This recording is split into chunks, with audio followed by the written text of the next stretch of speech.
Patrick et Jessica avaient tout pour être heureux. Jeunes, beaux, amoureux, un avenir radieux s'offrait à eux. Malheureusement, 2 mois après une demande en mariage des plus romantiques, le rêve tourne au cauchemar. Bonjour à tous, j'espère que vous allez bien. Je suis ravie de vous retrouver pour une nouvelle vidéo. Entre manipulation, jalousie et double vie, l'affaire d'aujourd'hui ne vous laissera pas indifférent. Je ne vous en dis pas plus et je vous propose de découvrir ensemble tous les détails de cette triste affaire.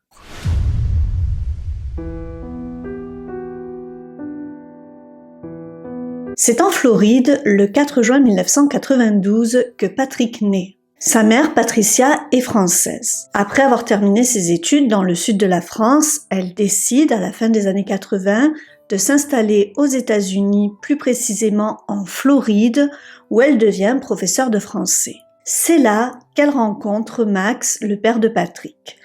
Ensemble, ils ont 2 fils, Patrick et son frère aîné, Brice. Au fil des années, malheureusement, le couple s'éloigne et finit par divorcer. Quelques années après leur séparation, Max refait sa vie et accueille un autre petit garçon, Justin. Malgré cette séparation familiale, Patrick grandit heureux et entouré d'amour, partageant son temps entre le foyer de sa mère et celui de son père. Patrick est un garçon gentil, doté d'un certain charisme. Contrairement à son frère Brice, avec qui il est très proche, il est extraverti, croque la vie à pleines dents et adore sortir et faire la fête. Très sensible, il aime également les enfants et rêve de trouver la femme de sa vie pour se poser et fonder une famille.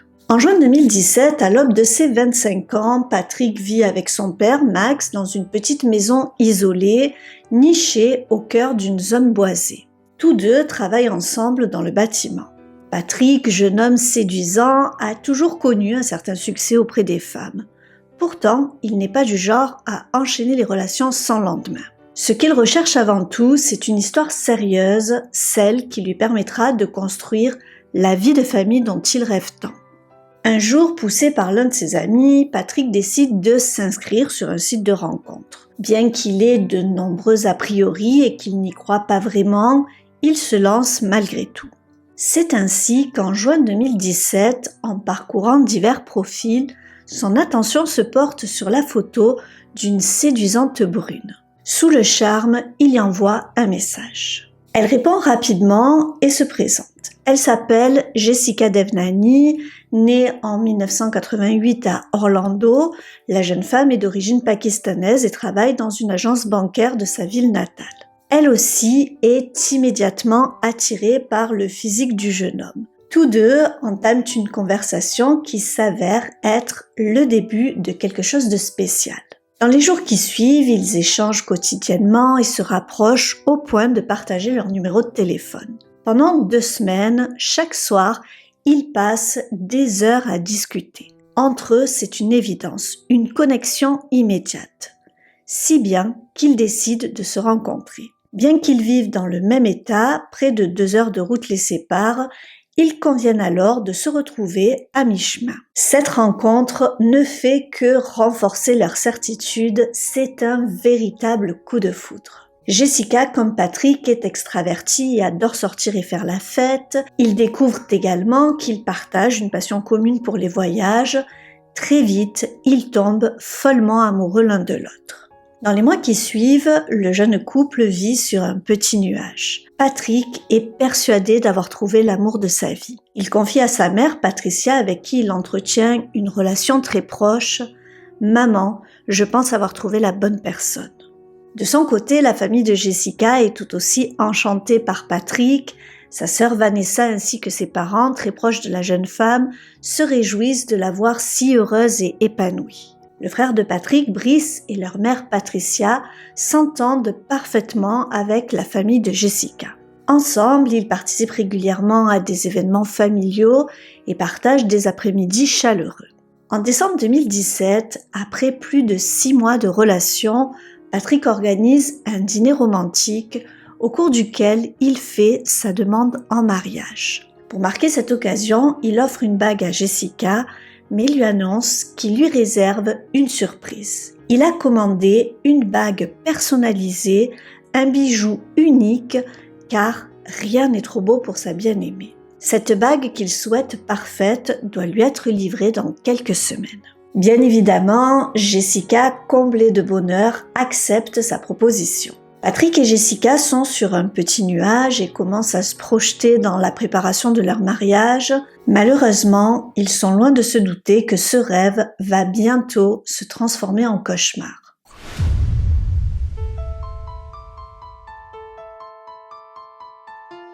Deux mois plus tard, le matin du 27 février 2018, Max, le père de Patrick, travaille sur un chantier lorsqu'il reçoit un appel l'informant qu'un colis est en cours de livraison à leur domicile.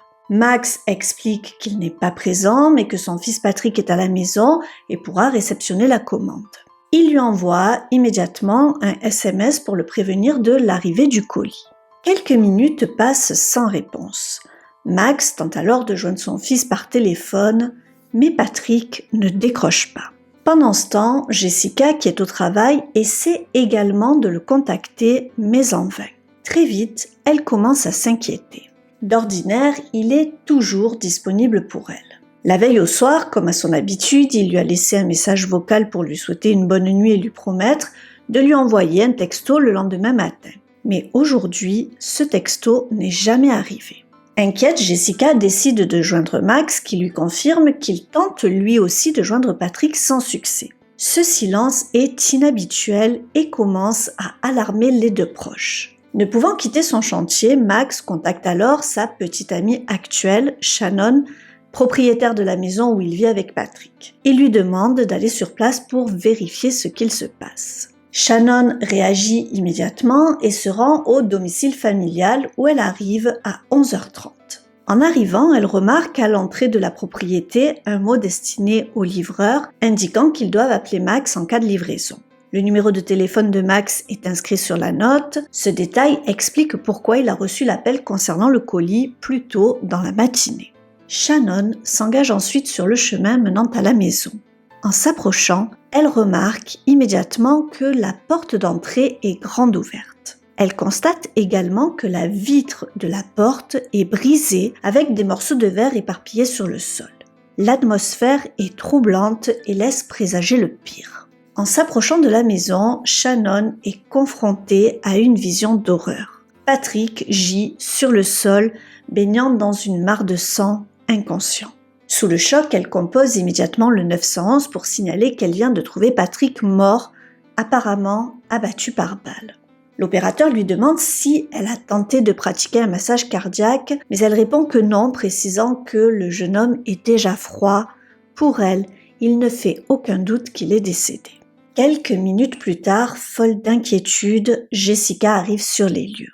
Elle a un mauvais pressentiment et a quitté précipitamment son travail pour se rendre sur place. En arrivant, elle découvre l'horrible scène. Son fiancé est allongé sur le sol, inerte dans une mare de sang. En une fraction de seconde, elle a l'impression que le monde s'écroule autour d'elle. Tout ce bonheur, ces projets de mariage, cette vie qu'ils construisaient ensemble s'effondrent brutalement. Elle réalise pétrifiée que tout est terminé. Peu après Jessica, les policiers arrivent à leur tour sur les lieux. Ils constatent que Patrick se trouve effectivement sur le seuil de la porte sans vie, atteint de 4 balles dans le torse. Les premiers éléments laissent supposer qu'il a ouvert la porte à son agresseur et s'est fait tirer dessus alors qu'il commençait à se retourner. Pour les enquêteurs, il ne fait aucun doute qu'il s'agit d'une exécution froide et préméditée. Patrick était clairement la cible. Sur place, il découvre des douilles correspondant à des munitions utilisées dans une arme automatique, un AR-15. Cependant, seulement 2 douilles sont retrouvées alors que 4 coups de feu ont manifestement été tirés. La maison équipée de caméras de sécurité aurait pu fournir des indices précieux, mais les enquêteurs constatent que l'ordinateur de Patrick a été volé. Avec lui, toutes les données enregistrées par le système de vidéosurveillance ont disparu. Les indices suggèrent que le ou les tueurs connaissaient parfaitement le système de sécurité de la maison. Les policiers sont désormais convaincus qu'il s'agit d'un meurtre prémédité. Mais une question persiste, qui aurait pu vouloir la mort du jeune homme? Ils commencent à explorer une piste liée à un incident survenu l'année précédente en 2017. À cette époque, Patrick avait contacté la police pour signaler que son voisin, un vétéran de l'armée, avait tiré en direction de leur maison après une dispute. Heureusement, aucun blessé n'avait été signalé. Le voisin devient naturellement le premier suspect des enquêteurs. Toutefois, cette piste est rapidement écartée lorsqu'il découvre que l'homme était en garde à vue au moment des faits. L'enquête se poursuit. Les policiers interrogent Max, Shannon et Jessica pour tenter de déterminer si quelqu'un aurait pu vouloir du mal à Patrick. Finalement, c'est Jessica qui leur fournit une piste sérieuse.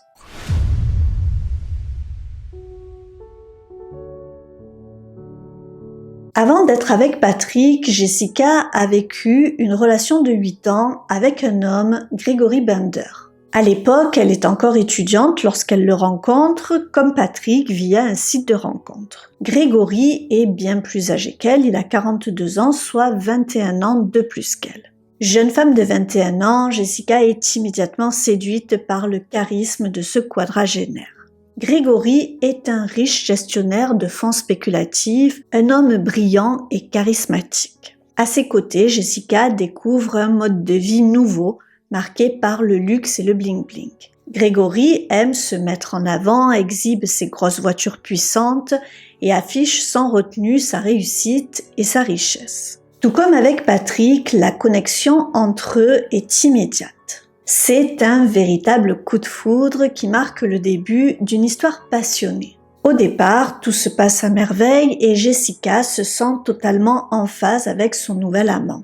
Elle est fascinée par cet homme charismatique qui lui ouvre les portes d'un univers qu'elle n'a jamais connu. Mais avec le temps, la relation devient de plus en plus compliquée. Des disputes éclatent, suivies de séparations et de réconciliations. Gregory est un homme très mystérieux. Un détail intrigue particulièrement Jessica, elle n'est jamais invitée chez lui, ce qui maintient une barrière dans leur relation. C'est lors d'une séparation que Jessica découvre une autre facette de la personnalité de Gregory. L'homme, jusque-là séduisant et charmant, se révèle être extrêmement contrôlant, jaloux et possessif. Pendant cette période où ils sont éloignés l'un de l'autre, Jessica sort brièvement avec un autre homme. Cette nouvelle ne plaît pas du tout à Gregory, qui réagit de manière très inquiétante. Il traque le jeune homme jusqu'à son domicile et le menace de lui faire du mal s'il ne coupe pas tout contact avec Jessica. Effrayé pour sa sécurité, le jeune homme prend rapidement le large, laissant Gregory obtenir ce qu'il voulait. Jessica revient vers lui. Cet épisode perturbe la jeune femme, mais elle ne ressent aucune peur pour elle-même. Gregory n'a jamais fait preuve de violence envers elle. Amoureuse et quelque peu naïve, elle choisit de lui faire confiance et se persuade qu'ils peuvent avoir un avenir ensemble. C'est ainsi que lorsqu'il lui demande sa main, Jessica accepte avec joie, convaincue d'avoir trouvé l'homme avec qui passer sa vie. Cependant, ce bonheur est de courte durée car une découverte va venir tout bouleverser. Début 2016, Gregory a un accident de voiture alors qu'il est en soins intensifs. Jessica décide de venir lui rendre visite pour le soutenir. Arrivée dans sa chambre, elle fait une découverte inattendue, une autre femme est déjà présente. Surprise, cette femme lui demande qui elle est. Choquée, Jessica répond qu'elle est la fiancée de Gregory et lui montre pour preuve la bague qu'il lui a offerte. Mais la femme réplique qu'elle est l'épouse de Gregory, Daymara Sanchez, et exhibe elle aussi sa bague. Cette révélation bouleverse Jessica. Incapable de croire ce qu'elle entend, elle quitte la chambre complètement abasourdie. Quelques jours plus tard, Gregory reprend contact avec elle et tente de s'expliquer. Il lui assure que ce mariage n'a rien à voir avec une relation sentimentale. Selon lui, il s'est marié avec Daymara uniquement pour des raisons pratiques, permettre à son fils d'être inscrit dans une école réputée grâce au quartier où il réside. Il affirme qu'il ne s'agit que d'un arrangement financier, précisant qu'il soutient Daimara et son fils en leur offrant un toit. Grégory, en effet, vit dans une luxueuse maison d'une valeur de 750 000 $ située dans la banlieue chic d'Orlando, à proximité d'une école très prisée. Il parvient à convaincre Jessica avec ses explications, mais cette fois, elle se montre ferme et lui lance un ultimatum. Il doit divorcer de Daimara. Elle lui accorde jusqu'à la fin de l'année pour finaliser la procédure, faute de quoi leur relation prendra fin. Cependant, comme on peut s'y attendre, son arrangement avec Daimara n'était pas un simple arrangement pratique. Au début de l'année 2017, Grégory est toujours légalement marié à elle. En réalisant qu'il s'est moqué d'elle et qu'il n'a aucune intention de tenir sa promesse, Jessica prend une décision radicale. Elle met un terme définitif à leur relation, mettant ainsi fin à 8 années de vie commune tumultueuse. Un mois plus tard, elle croise le chemin de Patrick.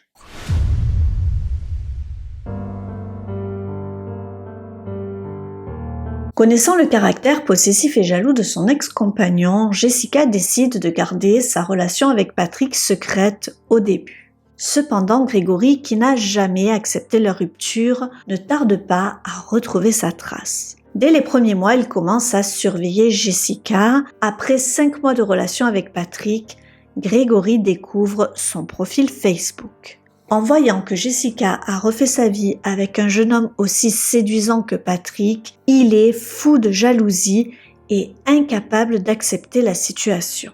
Très vite, il passe à l'action en envoyant au jeune homme des messages inquiétants et menaçants via Facebook. « Je sais où tu habites, tu verras, je vais venir te faire du mal. » Grégory ne s'arrête pas là. Il harcèle Jessica sans relâche, la bombardant d'appels et lui laissant des messages vocaux effrayants. Dans ces messages, il affirme qu'il planifie de les tuer tous les deux et va même jusqu'à lui conseiller de surveiller ses arrières. À une autre occasion, il menace explicitement Jessica d'engager un tueur à gages pour éliminer Patrick avant de déclarer qu'il pourrait tout simplement s'en charger lui-même. Grégory ne cesse de faire pression sur la jeune femme, lui demandant à plusieurs reprises de le rencontrer. Il lui promet que si elle accepte de le voir, personne ne sera blessé. Terrifiée par son comportement et ne sachant plus comment gérer la situation, Jessica décide dans une tentative d'apaisement d'accepter de le rencontrer à plusieurs reprises dans des lieux publics. Elle espère naïvement que cela suffira à calmer son ex-compagnon et à le dissuader de passer à l'acte. Ce qu'elle ignore, c'est que Grégory a engagé un détective privé pour les espionner, enregistrer leurs interactions et prendre des photos de leur rencontre. Lors de ces rendez-vous, il fait tout pour donner l'impression d'une intimité qu'il n'a jamais eue avec la jeune femme. Il lui caresse la jambe, tente de lui tenir la main, des gestes qu'il ne faisait jamais durant leurs 8 années de relation.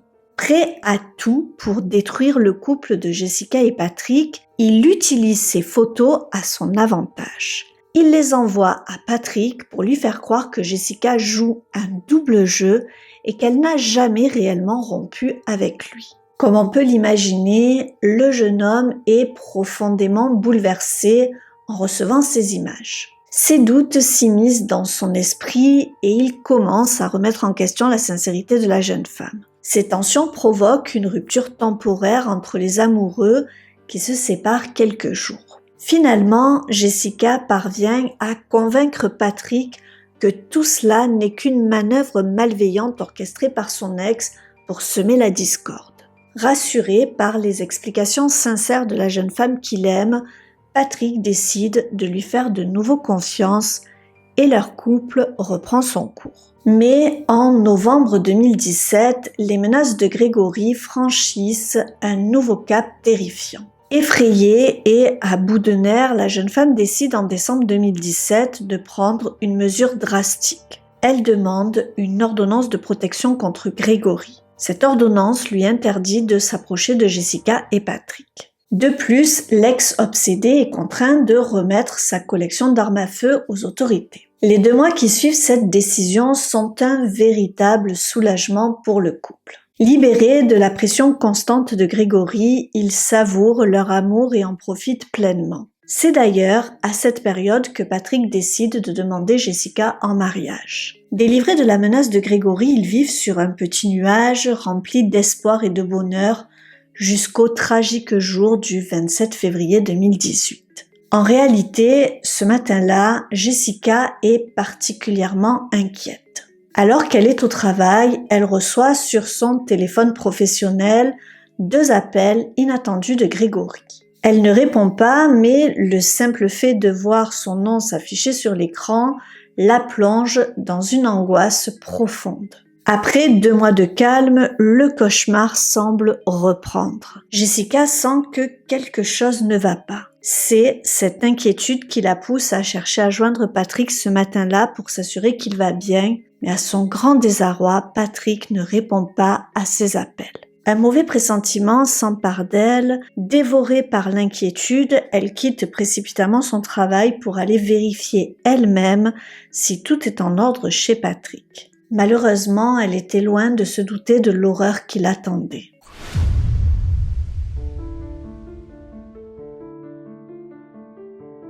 Après avoir interrogé Jessica, les enquêteurs désignent Grégory comme principal suspect, mais il manque de preuves pour le relier directement au crime. Ils proposent alors une stratégie. Demander à Jessica de l'appeler pour tenter de le faire parler et peut-être obtenir des aveux.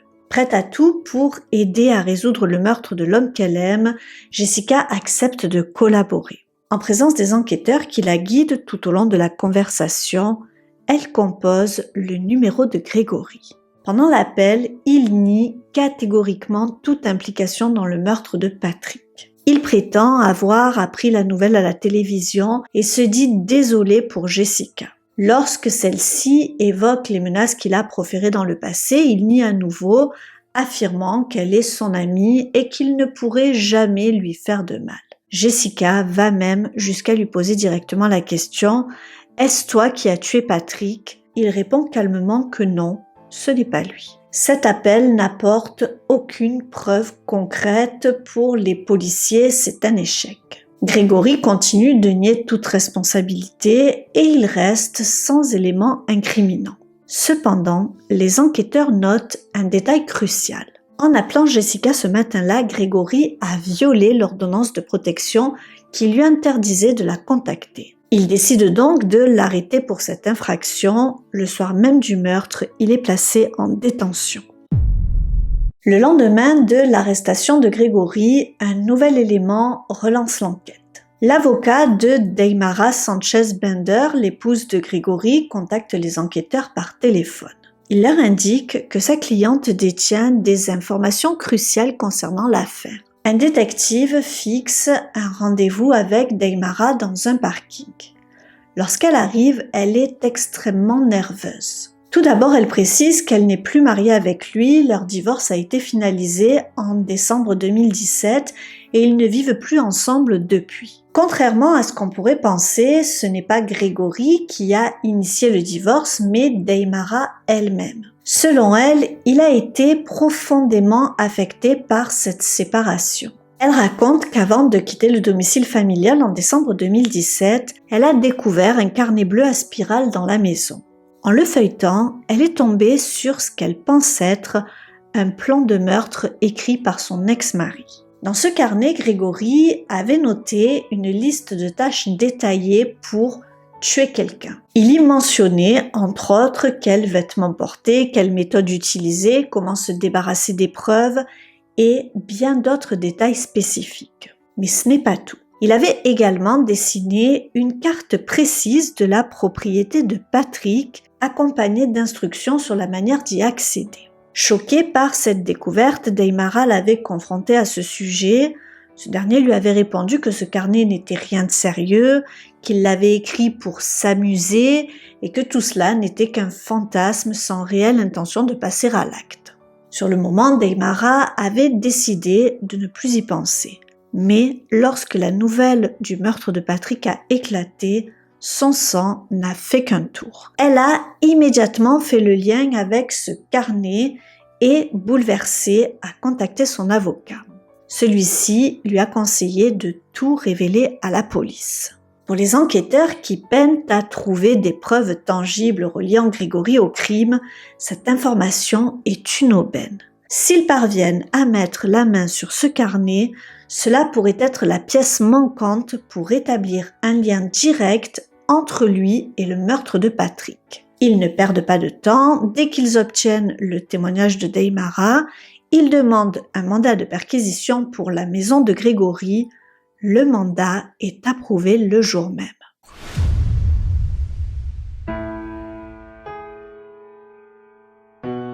Plus tard, dans la journée, une équipe d'enquêteurs se rend dans la luxueuse propriété de Grégory pour exécuter la perquisition. Par chance, ils trouvent rapidement des éléments cruciaux. Bien qu'ils ne mettent pas la main sur le carnet complet, ils découvrent dans une poubelle 2 morceaux de papier froissé provenant du fameux carnet bleu. Sur ces 2 feuilles, les enquêteurs trouvent tous les détails du complot ainsi qu'un croquis de la propriété de Patrick et de son père. Seules les empreintes digitales de Grégory sont présentes sur ce document, confirmant son implication directe. Comme l'avait décrit son ex-femme, les notes contiennent tous les détails du plan de meurtre.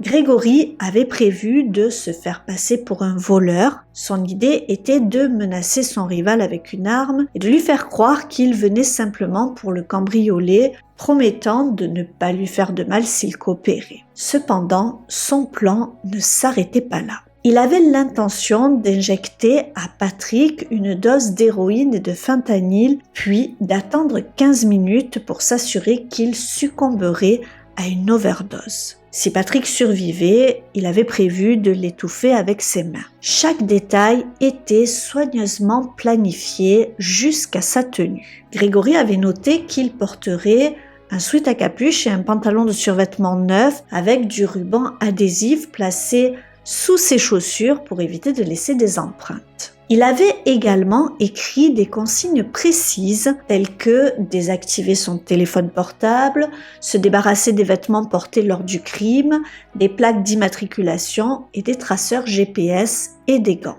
Grégory n'avait rien laissé au hasard, allant même jusqu'à écrire que le chien de Patrick, Optimus, ne représentait pas un problème car il était vieux et lent. Le croquis de la propriété était parfaitement détaillé, incluant l'adresse, un schéma précis montrant la route principale menant à la maison, la boîte aux lettres, l'allée, ainsi que des notes sur le nombre de voitures garées. Ce plan correspondait en tout point à la réalité observée par les enquêteurs. Ces notes constituent une preuve accablante et irréfutable de son implication dans le meurtre prémédité de Patrick. Mais ce n'est pas tout. Dans un tiroir, les enquêteurs découvrent 2 douilles de cartouches identiques à celles retrouvées sur la scène du crime, ainsi qu'une boîte de munitions partiellement vide. L'analyse des douilles révèle qu'elles ont toutes été tirées avec la même arme. Bien que le fusil d'assaut utilisé pour le crime n'a jamais été retrouvé, ces douilles représentent une preuve supplémentaire cruciale. Moins de 48 heures après le meurtre, un mandat est émis contre Grégory. Entre-temps, il a été libéré après son arrestation initiale pour violation de l'ordonnance de protection. Les enquêteurs ont d'abord du mal à le localiser, mais ils finissent par le trouver dans sa cour. Avec ces nouvelles preuves accablantes, il est officiellement inculpé du meurtre de Patrick. À 51 ans, Grégory est accusé de meurtre au premier degré, impliquant une préméditation claire et soigneusement planifiée.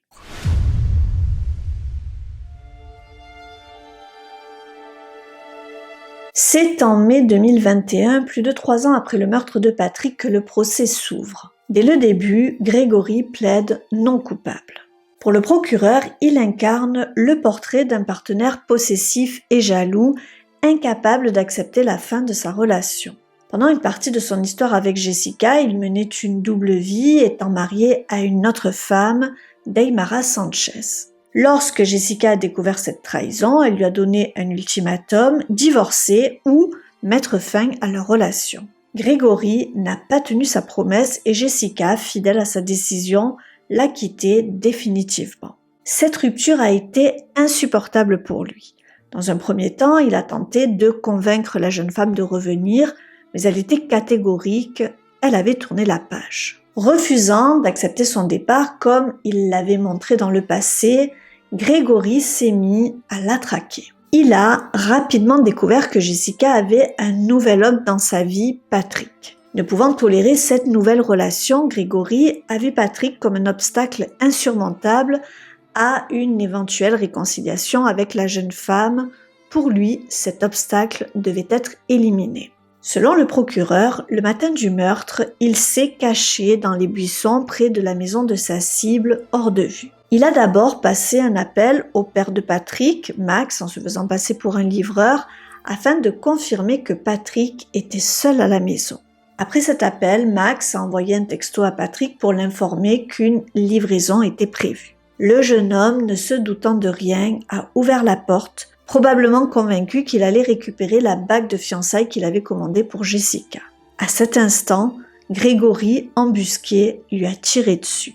Le procureur s'appuie sur les nombreuses menaces que Grégory avait proférées dans les mois précédant le meurtre. Il souligne également l'existence de l'ordonnance de protection émise contre lui, ainsi que son appel à Jessica le matin du crime, brisant 2 mois de silence total. Mais l'élément central de l'accusation repose sur les notes retrouvées dans sa poubelle. Ces notes détaillées son complot comprenant l'adresse exacte de Patrick, un plan précis de sa propriété et une liste méthodique des étapes à suivre pour commettre le meurtre. Même si l'exécution du crime différait légèrement de ce qui était planifié dans les notes, leur contenu démontre, selon le procureur, une intention claire et préméditée de tuer Patrick. Ces documents, combinés avec le comportement de Grégory, représentent une preuve irréfutable de sa culpabilité. Bien que l'arme du crime n'ait jamais été retrouvée, les douilles découvertes dans sa maison correspondent exactement à celles retrouvées sur la scène du crime. L'analyse des douilles révèle qu'elles ont toutes été tirées avec la même arme. Au cours du procès, plusieurs témoins, dont Jessica, se succèdent à la barre pour décrire à quel point Patrick était manipulateur et toxique. Daimara, son ex-femme, témoigne également, et c'est l'un des rares moments où Grégory laisse transparaître des signes d'émotion. Elle raconte que lorsqu'elle a appris la mort de Patrick, elle a été terrifiée à l'idée qu'il ait pu passer à l'action, transformant ce qu'elle croyait être un fantasme en réalité. Juste après son témoignage, Grégory est surpris en train de lui murmurer silencieusement « Je t'aime » en articulant avec ses lèvres sans émettre de son. Ce geste lui vaut une réprimande immédiate. Cependant, la défense insiste sur l'innocence de Grégory. Ils soutiennent qu'il n'existe aucune preuve directe le reliant au meurtre. Pas d'empreinte digitale, pas d'ADN, seulement des preuves circonstancielles. Concernant les notes incriminantes retrouvées dans la poubelle, la défense affirme qu'elles n'étaient qu'une fiction, un fantasme écrit par Grégory sans intention réelle de passer à l'acte. Il souligne également que la méthode décrite dans les notes ne correspond pas à la manière dont Patrick a été tué. En ce qui concerne les douilles, la défense plaide la coïncidence. Il rappelle que Grégory est un grand amateur d'armes à feu, possédant une vaste collection, et qu'il n'est donc pas surprenant qu'il ait en sa possession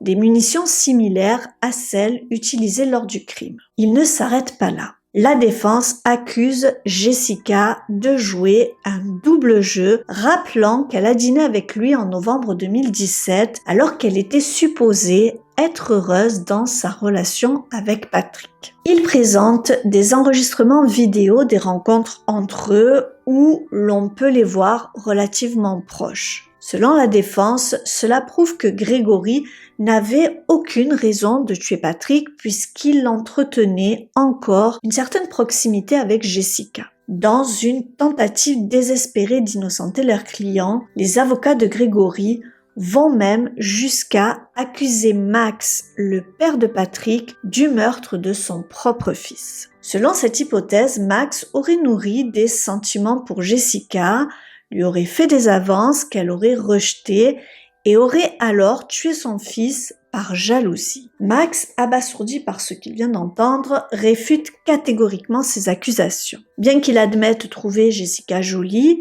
il insiste fermement sur le fait qu'il aimait son fils plus que tout au monde et qu'il ne souhaitait que son bonheur.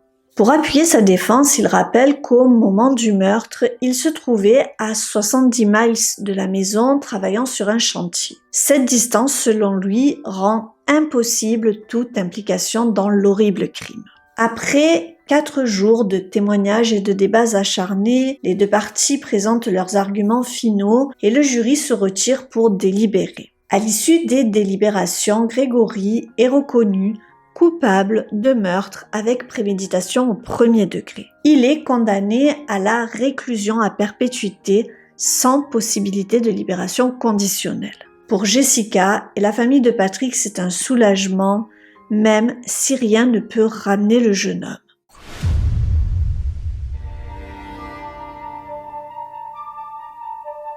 Patrick était un jeune homme gentil, apprécié de tous ceux qu'il connaissait. Il était impatient de construire une vie heureuse avec la femme qu'il aimait. Malheureusement, ce bonheur lui a été tragiquement refusé par un homme jaloux et obsessionnel, incapable de gérer ses émotions. Grégory voyait Jessica non pas comme une personne, mais comme une possession, sa chose. Narcissique et égoïste, il ne s'est jamais comporté de manière exemplaire dans sa relation avec elle, menant une double vie tout en cultivant l'illusion d'un amour sincère. Il est, selon moi, impossible d'ignorer la différence d'âge et de statut social entre Grégory, alors quadragénaire aisé, et Jessica, une jeune femme de 20 ans, sa cadette. Cette dynamique déséquilibrée lui donnait un ascendant psychologique évident, lui permettant, je pense, de manipuler facilement sa jeune partenaire. Pourtant, les drapeaux rouges étaient bien visibles. Grégory s'était déjà montré menaçant dans le passé,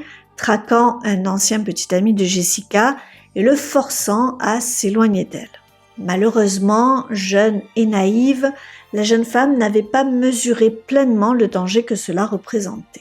Manipulateur habile, Grégory savait masquer ses véritables intentions. Quand Jessica a découvert sa double vie, il lui a menti une fois de plus, prétendant que son mariage avec Daimara n'était qu'un arrangement pratique, une preuve de son altruisme. Mais la réalité était bien différente. Grégory entretenait une réelle relation avec Daimara. Malgré cela, Jessica, dans un élan de naïveté et d'amour, a décidé de lui laisser une seconde chance à condition qu'il divorce. Grégory n'a pas tenu cette promesse et la jeune femme, lucide cette fois, a mis fin à leur relation. Cette rupture, bien que légitime, a été insupportable pour Grégory. Incapable d'accepter de perdre celle qu'il considérait comme sa chose, il a commencé à la traquer. Lorsqu'il a découvert qu'elle avait refait sa vie et était heureuse avec un autre homme, Patrick, il a pris la décision glaçante de l'éliminer. Ce n'est pas la première fois que je traite sur cette chaîne une affaire impliquant un homme narcissique et manipulateur qui, incapable d'accepter une rupture, préfère tuer son ex ou son rival plutôt que de la voir heureuse avec un autre. Cela me rappelle notamment l'affaire de Gladys Ricard. Cette fois-ci, cependant, Grégory a choisi de s'attaquer au rival. 6 ans après ce drame, Jessica continue de rendre hommage à Patrick sur les réseaux sociaux. Elle porte fièrement le nom qu'elle aurait pris après leur mariage, de la Cerda. Jessica ne semble pas avoir refait sa vie ou entamé d'autres relations. Quelques mois après la mort de Patrick, pour ses 30 ans, elle a reçu de sa belle famille la bague de fiançailles personnalisée que Patrick avait commandée pour elle avant sa mort. Elle la porte chaque jour en souvenir et par amour pour l'homme qu'elle considérait comme l'amour de sa vie. Lors d'une interview, elle a déclaré « Patrick sera toujours l'amour de ma vie, je continuerai à vivre en son honneur ». La mère de Patrick, Patricia, a confié aux médias qu'elle espérait voir son fils fonder une famille. Patrick aimait les enfants, j'attendais avec impatience des petits-enfants de lui. Malheureusement, à cause du narcissisme et de l'obsession d'un homme jaloux, ce rêve ne se réalisera jamais. Patrick, qui vivait un bonheur simple et sincère, a vu sa vie brutalement arrachée par quelqu'un dont l'obsession et le besoin de contrôle l'ont conduit à croire qu'il pouvait tout obtenir, y compris l'amour d'une femme. Dans ce genre d'affaires, j'essaie souvent d'explorer les différentes actions qui auraient pu empêcher un tel drame. Mais dans cette tragédie, je ne vois rien que Jessica ou Patrick auraient pu faire pour éviter ce qui s'est passé. L'obsession de Grégory était si dévorante qu'elle l'a conduit à passer à l'acte. Rien ni personne n'aurait pu le détourner de son sombre dessein. Depuis, Grégory a tenté de faire appel, mais il est toujours incarcéré, purgeant sa peine derrière les barreaux. J'ai une pensée profonde pour la famille de Patrick qui a dû faire face à la douleur de sa perte et surmonter cette terrible épreuve. Bien sûr, pour Jessica, qui encore aujourd'hui reste fidèle à son amour pour Patrick, comme si le temps s'était figé. J'espère qu'un jour Jessica pourra retrouver le bonheur et que Patrick repose en paix pour l'éternité. Malgré la tristesse de cette affaire, j'espère que vous avez apprécié la façon dont je vous l'ai présentée. Je remercie tous ceux encore présents à la fin de cette vidéo et si c'est votre cas, vous pouvez inscrire Patrick dans les commentaires. Si vous souhaitez me soutenir, vous pouvez liker, partager cette vidéo et vous abonner si ce n'est pas déjà fait. Moi je vous dis à très vite pour une nouvelle histoire criminelle sur la chaîne, mais jusque là surtout, restons prudents!